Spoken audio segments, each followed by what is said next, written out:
dalagee jette viidiyoon sirra dalage والله siin وبالله arrabsa qofa. سيفن ديبسا دقيبت Okay. شيكوتين فت غافي نغابت الحديثة سيقول كل سيغن Eessaa fuuteeti نمي birrii naa معلقة kana قبل birrii سلامي باني malee برانكي gaaffii برام hin دقيب هو deebisu دقيبت ayyee. Oromoo fi Jawaar tuqe abbichuu tuqe isinitti dhagahamti. Gaafa gartee daangaa rabbii tarkaanfatame. Daqiiqaa takka naa kan jara namaa حاجة kanaafin ترى isinitti aansa. Mama Bayan, nuti guyyaa geemii kan keetii jennee waa walis sii qabnee si qabanyee si jaalannee guyyaa san fardi teenyee si eegganna. Ati leeshi carraa nuu kan oolte. Carramata kan ugeen Carraa kan nama kaawee gadi kumaas amantaa gaafate. adda qabna naan jawu Nga akkasiin amantaa jennee adda bara. qabna nama naan Akkasiin jawu jennee si let me repeat irra deebi'a. Irra sii deebi'a. Marra kan ukhraa. Akkaan jedhe. Obboleeyyan kiyya kiyya Ayyee jedhe. bakka isin kenne haasaa ustaas. Okay, thank you. Daqiiquma takka naa kan. Daqiiqaa takka yoon dabarsee dhaabinaan jedhe. Waan jedhe yaa ummata koo Oromummaa walii qabnaan jedhe. Yes. Dhiisi moo hin cufete inni waan filan kaa'in dhaggeeffannu Muhammad.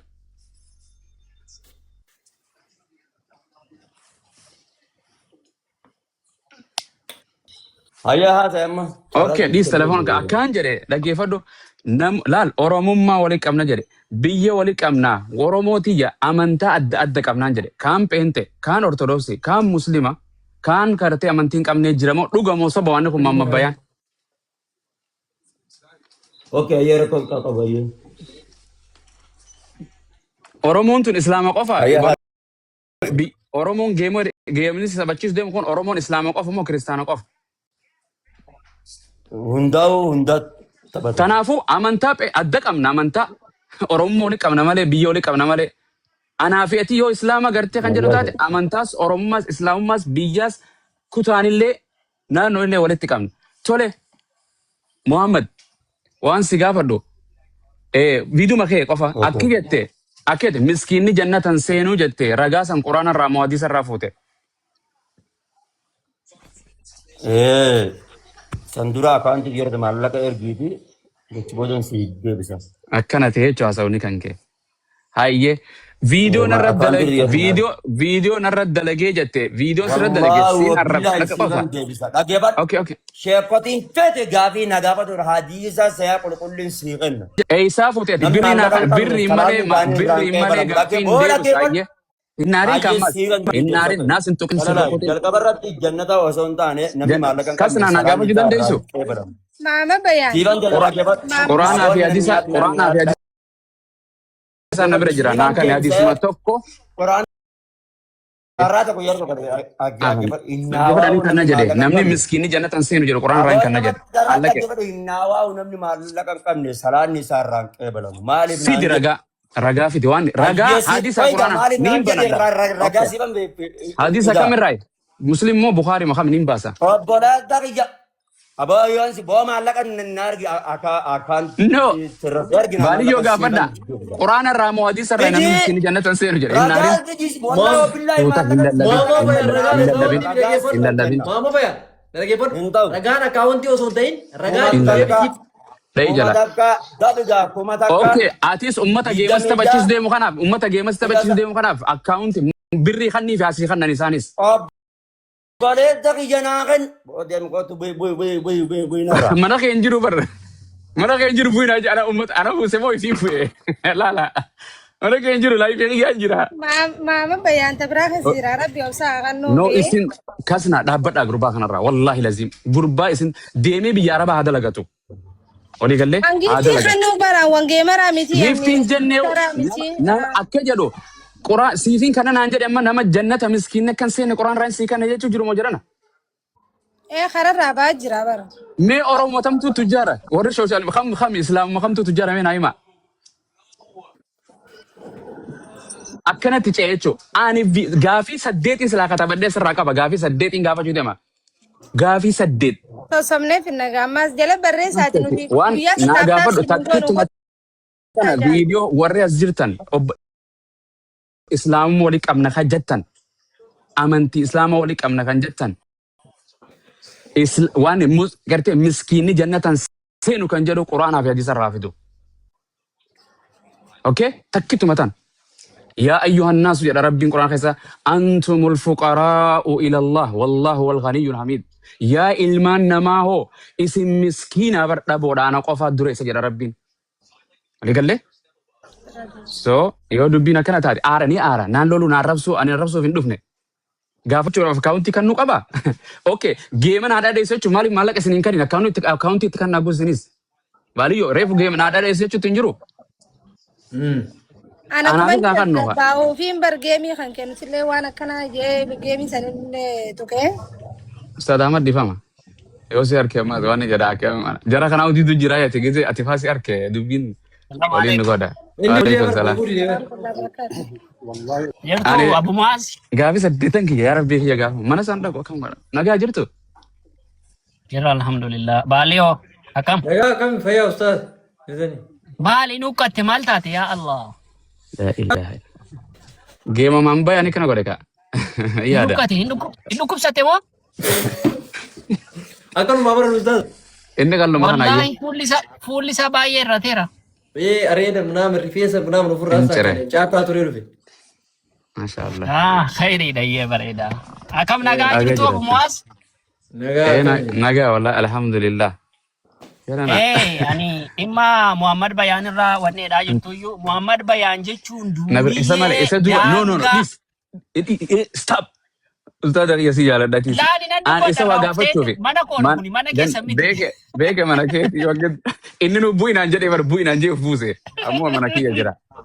So bifumaaniin ani waanuma inni jechuun jedhe maaliin balleesse waan kana jettee ragumarraa gaafadhe takkituma tana deemu malee an wallahi isa eebbisu amantaa fadhe waaqeffataa ta'u obboleessa kiyya kan sabaati.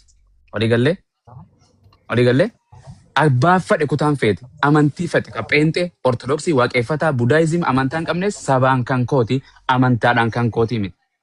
Muhammad an islaamaa niin salaataa yoo wanta cufa jedhee ani akkasii waan karaatiif obboleessa kiyya arrallee goobanaa daaceetu obboleessa keenyaa mi.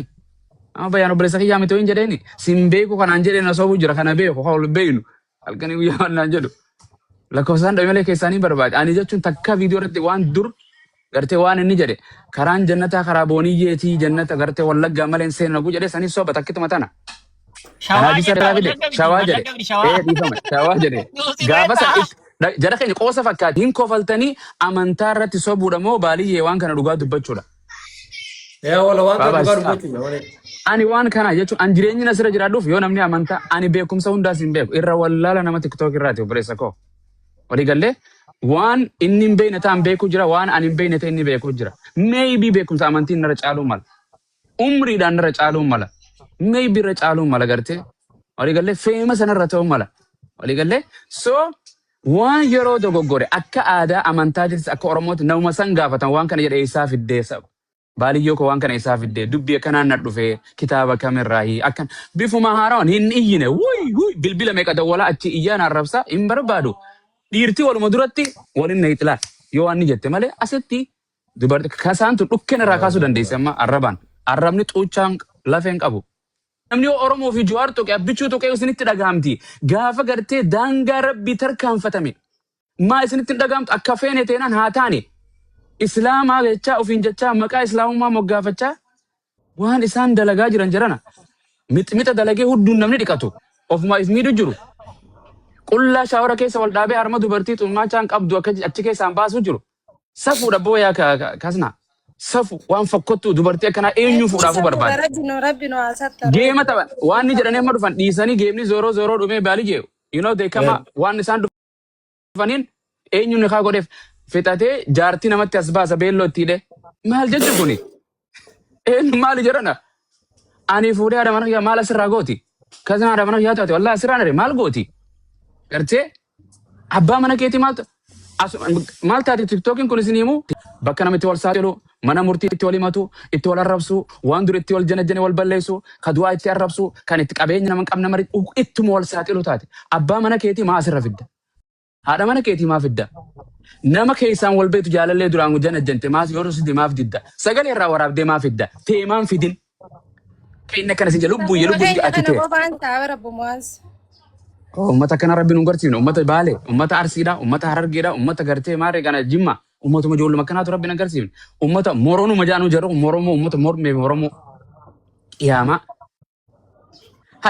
Itti sabaate viidiyoo addunyaa oliin geessan Maamma Bayaan irraa guurtanii geessan gaafa waan kun nurra dhuftee nuti irra deebisne ifiifuu ka dubbatee waan fadhee dubbatu mirga qaba nuti gaafa irra dubbanne maal oluu isa barbaachise akkaawuntiin haa kan na gaafadhuun maaltu isa barbaachise kun. dhiirti dhagaa cabsitee fidu dhagaa cabsitee dalagattee fidu qabdi kuuli indee deemi taariba jedhan obboleessa osoo qabaateettiin dubbadda eenyu obboleessi isaa jira namni sheer naa godha. Ana jaalateen arrabsu.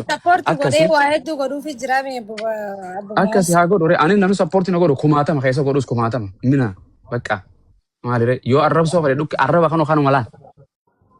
Kanuma yoo arrabsaa kabiraati arraba biraan lama qaba. Maali tokkichuma kana akka deemnuun wayii firraa qabu wadabdeemne jechuun maarree jedhee achi arrabsee darasaa jedhee ulamaa jedhee sheekkanadha achi arrabsee kuni waan akkasiin gootu deemiiti markaza keetii deemii dalagadhu deemii geemallee taphadhu maali waan takka. Isi waan akkana. Ilma haadha akkas godhe naman jaami taa'ee boo ilma haadha akkas godhe innaate maarii jedhan sanii beektanii mi? Akkasii dalagadhu ati nagada kee barakaa rabbi siif haa godhu.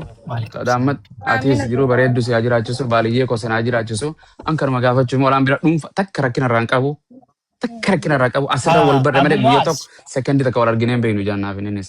Kanatti faama. Abeet. Dhimmi maal jechuun barbaade? Mee asirraati ta'a laala warra kaan amma ijoollota akka inni sadaqaa bifan ittiin sadaqaa kadhatu kanaan warroonni sooshaal miidiyaa kanarraa sadaqaa kadhatan bifanni kadhataniin bifa Muhammad Bayaan ittiin kadhatu nam tokko kadhatee hin beeku. Takka warri geemeroonni namni hiyyeessi jannatan seenu jedhanii hin beekan. Takka warri sadaqaa kadhatan yoo agartanitti ta'e. Takka warri sooshaal miidiyaa kanarraa geemii taphatanii jechoota garaagaraa dubbatanii nuti irratti duulaa turre kan waan akkasii fayyadamuu hin qabdan akkas gochuu hin qabdan jedhaa turre waan inni godhanii hin beekan. Karaan jannata nama geessu karaa dubartoota shawaadha nama jedhu dhageessanii beektu duuriyyee. Duuriyyee kan jedhaman sooshaal miidiyaa kanarraa. Hattaa kana mitiiti rabbi yoo barbaade duuriyyee mitiiti namni abbaan fedhe yoo barbaade rabbi duniyaa makanatti naqananiise karaatti abidda isaatiin naa gubuu hin jedhu. Fakkeenya mee. Aslii fakkeenya fudhadhaa. Aslii ammani fakkeenyaaf asliitiini wantoota inni irratti walii galu qaba wantoota inni irratti walii hin galle qaba. Isaan nama arrabsu irratti walii hin galu. Isa fakkeenyaaf kunooti waan akkasii waa barbaada akkas naa godhaa jedha. Guyyaa tokko garuu guyyaa tokko afaansaa keessaa nama arrabsu waan barbaade haa jedhu jechoota Muhammad Bayaan fayyadamu kana fayyadamee hin beeku. Ani duniyaa makana irratti naa darbee innaan rabbi azaaba isaatiin naa gubuuti kana na gargaara kana naa godha mana naa ijaara jedhee hin beeku. Dhuguma isa dhugaa dubbachuuf kana naa godha jedhee ani inni dubbatu argee hin beeku. Mubaarakiinis ilaala inuma kadhata sooshaal miidiyaa kanarraa sadaqaa wanti geemii haasa hundi sadaqaa madha sadaqaa matti fudhadhaasin geemii namni haasa hundi sadaqaa maaf haasa'a guutuunsaa. Amma ni namoota lama sadii maqaa dha'e malee jechuudha. Jecha Muhammad Bayaan jedheef takka yoom xinnaati yeroo meeqadhanni yeroo lama sadii gara yeroo lamaa hin kafare. Gara yeroo lamaa ajjeechaa ofirratti yaale. Achi isa gama islaamummaatti deebi'e. Wantoota hin taane hawaasa kana barsiisaa jira jedhanii seeraan wal qabsiisanii namni kun akka inni to'annoo seeraa jala gochuu hin danda'amu. Sanii miti mirga isaa jechuun kun qixaaxaa fi waan godhu jiru warruma geema taphatu amma kiyya kana wal godhu jira.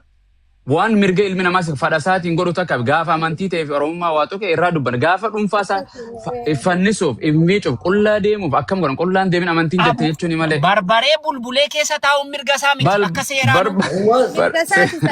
Mirga miti. No hin deemin.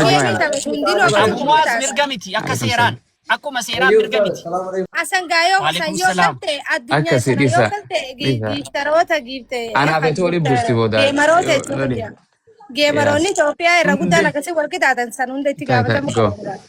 Itti gaafatamuu qabu. Seeratti jallisee malee guutuu isaanii. Seerri barbarii gaa dhufu warreen guutu maal godhee barbaree. Of ajjeesuu hin dandeessu.